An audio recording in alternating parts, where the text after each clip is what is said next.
Hello students, welcome to your next class. बच्चों, हमने जो पिछली क्लास थी उसमें चैप्टर नंबर 2 जो होल नंबर है उसका बेसिक पढ़ा था। अब हम उसी के बेसिक को आगे प्रोसीड करते हैं। तो आज हम पढ़ेंगे properties of whole number. Whole number की क्या क्या प्रॉपर्टीज़ होती हैं, ठीक है। तो जो सबसे इसकी पहली प्रॉपर्टी है वो है क्लोजर प्रॉपर्टी। तो अब ये देखो, जो क्लोजर प्रॉपर्टी है वो क्या होती है। क्लोजर प्रॉपर्टी क्या होती है कि अगर हम a प्लस बी करें, ठीक है। अब जो ये ए बी है ना, इनकी जगह पर कोई ना कोई डिजिट होगी, ठीक है। तो a प्लस बी करें तो हमारा b प्लस ए करें, दोनों ही कैसे आना चाहिए, इक्वल आना चाहिए। अब चाहे हम 2 प्लस 1 करें या 1 प्लस 2 करें तो क्या हमारा इक्वल आता है। तो देखो एक एग्जाम्पल लेते हैं। क्या लेते हैं, हमने a तो ले लिया 2 और b ले लिया हमने 3, ठीक है। तो अब इसके अंदर पुट करके देखें। चलो, अब a की वैल्यू क्या है 2, तो a की जगह 2 लिख दिया। b की वैल्यू क्या है, b किसके इक्वल है 3, तो 3 रख दिया। b क्या है 3 और a क्या है 2। तो अब इनको प्लस करके देखो, 3 प्लस 2 5 एंड 3 प्लस 2 5। तो ये दोनों कैसे आ गए, इक्वल आ गए, है ना। तो हमारा ये क्या हो गया, a plus B is equals to B plus A. तो हमारी क्लोजर प्रॉपर्टी यहाँ पर क्या हो गई, प्रूव हो गई, ठीक है। अब इसी प्रॉपर्टी को अगर हम मल्टीप्लाई में लगाए, यहाँ पर तो देखो प्लस था कि a plus B is equals to B plus A. अब हम इसी की जगह पे देखो लगाते हैं a into B is equals to B into A, ठीक है। तो अभी देखो लगा के देखो, अब हम यही ले लेते हैं, a हमारा क्या है 2 और b हम क्या ले लेते हैं 3, ठीक है। अब हम b क्या है हमारे पास 3 और a क्या है हमारे पास 2। तो अब 3 2 जा या 2 3 जा क्या होता है 6 और 3 2 जा 6। तो ये दोनों कैसी आ गई, इक्वल आ गई। तो अब देखो a plus B is equals to B plus A, satisfy हो रहा है ना सेटिस्फाई। अब ये देखो a into B is equals to B into A, ये भी सेटिस्फाई हो रहा है क्लोजर प्रॉपर्टी के अंदर। लेकिन अगर मैं यहाँ पर कर दूँ a divides b and b divides a, तो क्या ये प्रूफ होगा, क्या ये इक्वल आएंगे। तो देखते हैं। अब हम इसकी जगह a की जगह हमने रख लिया 2/3 इज इक्वल्स टू, तो अभी देखो हम यहाँ रखते हैं 3/2। तो क्या हम इनको डिवाइड करेंगे तो सेम आंसर आएगा, नहीं आएगा। इसका तो देखो जब हम 3 से 2 से करेंगे तो 0 पॉइंट समथिंग आएगा और इसको करेंगे तो 1 पॉइंट समथिंग आएगा, ठीक है। तो ये दोनों इक्वल नहीं है, नॉट इक्वल। तो ये जो हमारी क्लोजर प्रॉपर्टी है होल नंबर की, क्लोजर प्रॉपर्टी है होल नंबर की, ये किसके अंदर होती है, a plus B is equals to B plus A में, और दूसरी किस में, a into B is equals to B into A. अब देखो एक और हम माइनस वाला और ट्राई करके देखते हैं, a minus B is equals to B minus A, ठीक है। a की वैल्यू हमने क्या मानी 2, b की वैल्यू क्या मानी 3, अब इधर b की वैल्यू क्या है 3, a की वैल्यू क्या है 2। तो अब देखो 3 माइनस 2 तो क्या होता है 1। अब 2 माइनस 3 क्या होता है, वो होता है -1।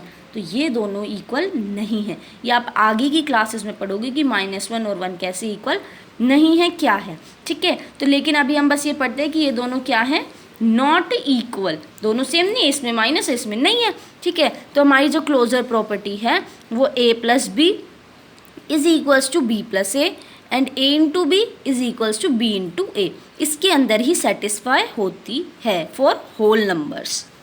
अब हमारी नेक्स्ट प्रॉपर्टी है कम्यूटेटिव प्रॉपर्टी। अब ये प्रॉपर्टी भी किसके लिए, डिवाइड और माइनस के लिए सेटिस्फाई नहीं करती होल नंबर के अंदर, क्योंकि ये प्रॉपर्टीज़ किसकी हैं, होल नंबर की, ठीक है। तो हमें इन्हीं के अकॉर्डिंग इसको करना है। तो अब ये भी प्लस के लिए और मल्टीप्लाई के लिए होती है। तो देखो इसके अंदर हमने a मान लिया 1 एंड b मान लिया 2, ठीक है। तो यहाँ पे क्या हो जाएगा 1 plus 2 is equals to 2 plus 1, ये भी 3 और ये भी 3। तो ये दोनों सेटिस्फाई हो गया। मल्टीप्लाई में देखते हैं, मल्टीप्लाई के अंदर यही वैल्यू रखते हैं 1 into 2 is equals to 2 into 1, तो ये क्या आ जाएंगे 2 इज इक्वल्स टू 2, ये भी सेटिस्फाई हो जाती है। अब इसके बाद आती है एसोसिएटिव प्रॉपर्टी, जो थर्ड प्रॉपर्टी है। इसके अंदर देखो क्या होता है, a प्लस बी प्लस सी, ठीक है, अगर हम इन दोनों को पहले प्लस करके इसमें प्लस करें या हम इन दोनों को पहले प्लस करके इसमें प्लस करें तो दोनों का आंसर कैसा आएगा, सेम आएगा। करके देखते हैं।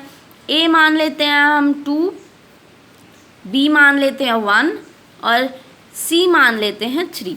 तो चलो अब सेटिस्फाई करके देखते हैं क्या है। ए की वैल्यू 2 प्लस बी की वैल्यू 1, उसके बाद सी की वैल्यू क्या है 3। ठीक है, अब इधर भी लिख लेते हैं। सी की वैल्यू क्या है 3, बी 1 प्लस 2। तो अभी देखो 2 + 1 3, 3 प्लस ये 3 आ गया प्लस 3 = 3 + 1 4 + 2। तो 3 और 3 क्या होते हैं, 3 और 3 6 = 4 + 2 6। तो ये दोनों कैसे आ गए, सेम आ गए। तो यही हमारी क्या है, एसोसिएटिव प्रॉपर्टी है। अब यही एसोसिएटिव प्रॉपर्टी हम प्रोडक्ट में लगाते हैं। तो देखो यही वैल्यूज़ ले लेते हैं। ठीक है, तो ए की वैल्यू क्या है 2, बी की 1। पहले हम इन दोनों की मल्टीप्लाई करेंगे, फिर मल्टीप्लाई करेंगे किसके साथ, सी के साथ। अब हम पहले सी लिखते हैं, फिर बी, देन मल्टीप्लाई करेंगे ए के साथ। अब ये देखो 2 × 1 = 2, अब 2 की मल्टीप्लाई 3 के साथ।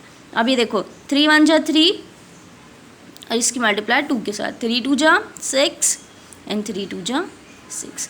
तो दोनों कैसा आ गया, सेम आ गया। तो ये क्या हो गई, सेटिस्फाई हो गई। ठीक है, इसी तरह से हमारी जो फोर्थ प्रॉपर्टी है डिस्ट्रीब्यूटिव प्रॉपर्टी, ये हमारी किसके लिए यूज़ होती है। अब देखो किस तरह से करते हैं, ये थोड़ी कंफ्यूजिंग है तो इसको अच्छे से समझना। ठीक है, ये प्रॉपर्टी क्या कहती है, A cross bracket B + C कि हम अगर B + C को क्या कर दें, ऐड कर दें और फिर इसके साथ मल्टीप्लाई करें, तो हम इसको कैसे करेंगे। तो देखो बच्चों, A क्रॉस B + C कहीं भी आपको ऐसा दिखता है तो सबसे पहले A की मल्टीप्लाई B के साथ, ठीक है, फिर उसके बाद क्या है प्लस, तो प्लस लगा दोगे। फिर उसके बाद A की मल्टीप्लाई किसके साथ, C के साथ, है ना। तो देखो क्योंकि इसके यहाँ पर कैसा निशान है, मल्टीप्लाई का निशान है, तो A की मल्टीप्लाई मैं B के साथ करूँगी तो ये हो गया AB। हाँ, फिर बीच में क्या निशान लग रहा है ब्रैकेट के अंदर, प्लस का। फिर इस A को अंदर लेके जाऊँगी C के साथ तो क्या हो जाएगा, AC। तो ये हमारी क्या है, डिस्ट्रीब्यूटिव प्रॉपर्टी है। अब इसको हम एग्जाम्पल के साथ समझते हैं। ठीक है, A को हम वही ले लेते हैं, क्या है हमारे पास A हमारे पास है 2, B हमारे पास है 1 एंड C हमारे पास है 3। तो आप देखो इसको कैसे करते हैं।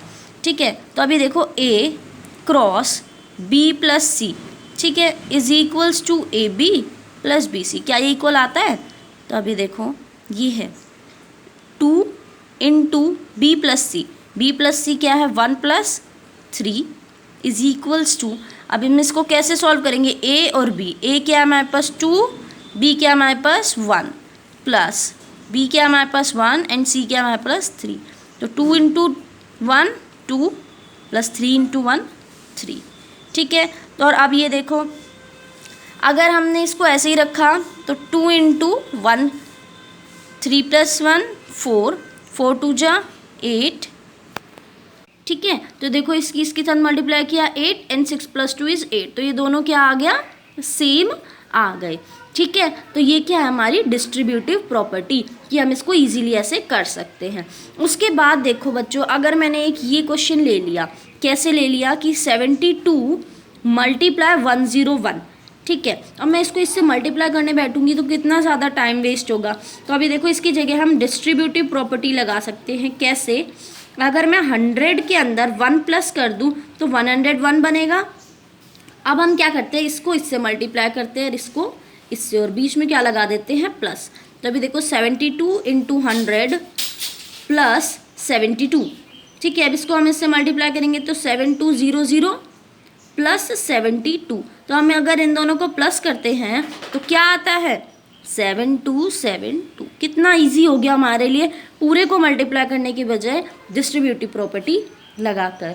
ठीक है, तो बच्चों आज हमने पढ़ी प्रॉपर्टीज़ ऑफ होल नंबर, जो कि क्या थी, closure property, commutative property, associative property and distributive property.